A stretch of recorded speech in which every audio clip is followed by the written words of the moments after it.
दोस्तों, एक बार केदारनाथ जाती हुई बस के श्रद्धालुओं के साथ रास्ते में कुछ ऐसा चमत्कार हुआ था जिसे कुछ लोग तो भगवान का चमत्कार मानते हैं, बट वहीं पर कुछ लोग ऐसा मानते हैं कि ये सिर्फ एक कोइंसिडेंस था, क्योंकि उस जगह पर कुछ ऐसी घटना ही हुई थी जो लोगों को सोचने पर मजबूर कर देती है।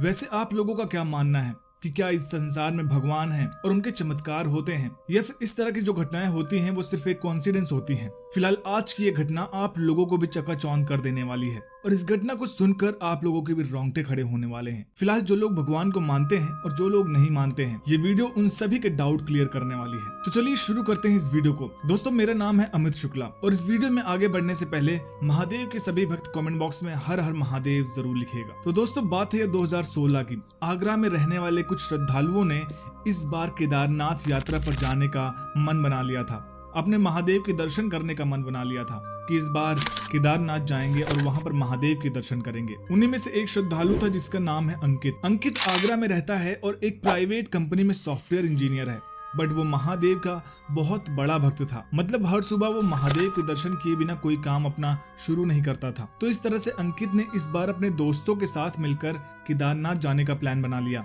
कि इस बार केदारनाथ जाएंगे और बाबा केदारनाथ के दर्शन करेंगे। और उन सभी ने मिलकर एक बस बुक कर ली थी, क्योंकि वो लगभग 14-15 लोग हो चुके थे, तो इसलिए उन्होंने एक बस बुक कर ली। और धीरे धीरे वो दिन आ गया जब केदारनाथ के कपाट खुले और उन लोगों ने केदारनाथ जाने की तैयारियां शुरू कर दी। अंकित और उसके दोस्त 4 दिन की छुट्टियां लेकर केदारनाथ के लिए शाम को ही निकल जाते हैं और उसके बाद बस में महादेव का भजन करते हुए, हंसी मजाक करते हुए धीरे धीरे केदारनाथ की तरफ बढ़ने लग जाते हैं। रास्ता धीरे धीरे कट ही रहा होता है। बस को चले हुए करीबन 5-6 घंटे हो चुके थे और रात का समय आ जाता है। तभी ड्राइवर ने सबको ये सूचना दे दी कि आगे आने वाले रास्ते जो है वो जंगलों से भरे होने वाले हैं और उस जंगली रास्तों में कहीं कहीं चोर और लुटेरे भी बैठते हैं, क्योंकि कई ऐसी घटनाएं उसके सामने आ चुकी थी। और वो ड्राइवर तो केदारनाथ आता जाता ही रहता था, इसलिए उसको उस रास्ते की सारी चीजें पता थी कि आगे के रास्ते कैसे होने वाले हैं और रास्ते में कहां पर खतरा है। ये सारी चीजें ड्राइवर को पता थी और इसलिए ड्राइवर ने पहले से ही सभी को ये सारी चीजें बता दी थी। तो अंकित ने सभी दोस्तों से बोला कि महादेव का नाम लेते हुए चलते हैं,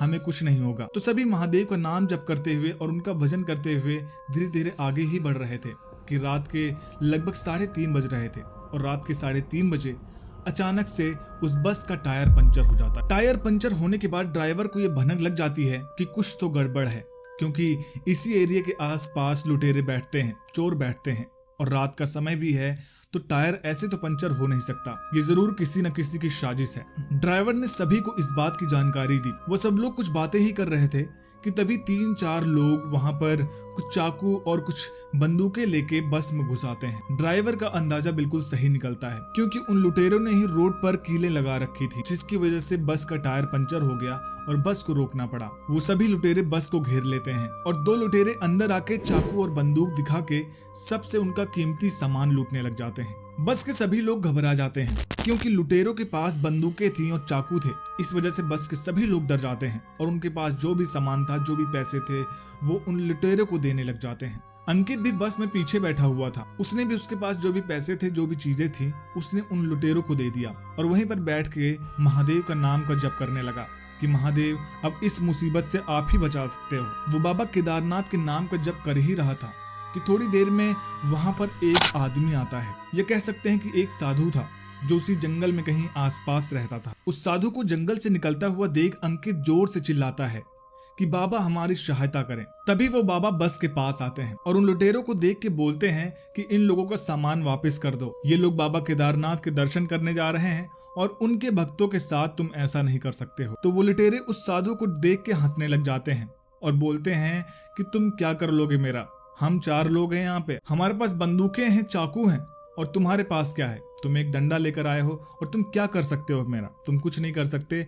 तुम्हारी भलाई इसी में है कि तुम यहाँ से चले जाओ, नहीं तो हम सभी मिलकर अभी तुमको यहाँ पर मारेंगे और तुम कुछ कर नहीं पाओ। ये सब सुनने के बाद साधु हल्की सी मुस्कान देता है और वो लुटेरे समझ नहीं पाते कि आखिर ये साधु हंस क्यों रहा। तभी वो साधु अपना हाथ उस लुटेरे के सीने पे लगाता है और अचानक से पता नहीं क्या हुआ कि वो लुटेरा वहीं पर तुरंत बेहोश हो जाता है। दूसरा लुटेरा साधु की तरफ आगे बढ़ता है और साधु ने फिर से उसके सीने पर हाथ लगाया और वो लुटेरा भी वहीं पर बेहोश होकर गिर जाता है। बाकी के 2 लुटेरे ये दृश्य देखकर वहां से तुरंत सब भाग जाते हैं। वो समझ जाते हैं ये कोई चमत्कारी साधु है और इनके साथ लगने का मतलब ये है कि हमारे साथ भी यही होगा जो इन दोनों के साथ हुआ है। वो तुरंत सारा लूटा हुआ सामान छोड़कर वहां से भाग जाते हैं। लुटेरों के भागने के बाद साधु उन सभी को बस से बाहर बुलाता है कि आ जाओ, अब किसी से भी डरने की जरूरत नहीं है, आ जाओ सब लोग, अपना अपना सामान ले लो, सारे सामान यहीं पर पड़े हुए हैं। तभी अंकित और उसके दोस्त बस से बाहर निकलते हैं और बस से बाहर निकल के अपना अपना सामान लेते हैं। उसके बाद साधु बाबा बोलते हैं कि अब तुम लोग यहाँ से जा सकते हो और केदारनाथ बाबा के दर्शन कर सकते हो। लेकिन ड्राइवर ने और अंकित ने बोला कि हमारी बस पंचर हो चुकी है और अभी काफी रात भी है, तो इसलिए ये बस अभी आगे नहीं जा सकती है। तो साधु ने उन लोगों से बोला कि तुम लोग बस में बैठो, अभी मैं कुछ इंतजाम करता हूँ बस को ठीक करने का। वो सभी लोग बस में बैठ जाते हैं और साधु कहीं जंगल की तरफ चला जाता। तभी बस में बैठे सभी लोगों की आंख लग जाती है और करीब आधा घंटे बाद अंकित की अचानक से आंख खुलती है और वो नीचे जाकर देखता है तो उसके बस का पंचर ठीक हो चुका होता है। वो हैरान हो जाता है। वो ड्राइवर को नीचे बुलाता है और पूछता है कि क्या तुमने पंचर ठीक कर दिया? ड्राइवर बोलता है नहीं, मैं तो सो गया था। बस के सभी लोग इस बात को सुनते हैं और हैरान रह जाते हैं, आश्चर्यचकित रह जाते हैं कि आखिर ये सब हुआ कैसे, हमें पता कैसे नहीं चला और बस का पंचर भी ठीक हो गया। तभी अंकित थोड़ा सा पीछे जाता है और उन साधु बाबा के बारे में थोड़ा सा याद करने की कोशिश करता है और अंकित को समझ में आ जाता है कि वो साधु बाबा कोई और नहीं, कोई महादेव का ही रूप या फिर ऐसी कोई दिव्य शक्ति थी जिनको भगवान ने भेजा था हमारी मदद के लिए। बस में बैठे सभी लोगों को ये भरोसा हो जाता है कि हमारे महादेव सच में हैं और हमारे महादेव अपने भक्तों की रक्षा जरूर करते हैं। उसके बाद सभी लोग बस में बैठते हैं और महादेव का जयकारा लगाते हुए केदारनाथ के लिए निकल जाते हैं और बाबा केदारनाथ के दर्शन करते हैं और उनको धन्यवाद बोलते हैं उनकी रक्षा करने के लिए। दोस्तों, आप लोगों का क्या मानना है? क्या सच में कलयुग में अभी भी महादेव हैं और लोगों की सहायता करते हैं? क्या सच में दैवी शक्तियां आज भी हैं? आप लोगों का इस पे क्या मानना है हमें कमेंट बॉक्स में जरूर बताइएगा।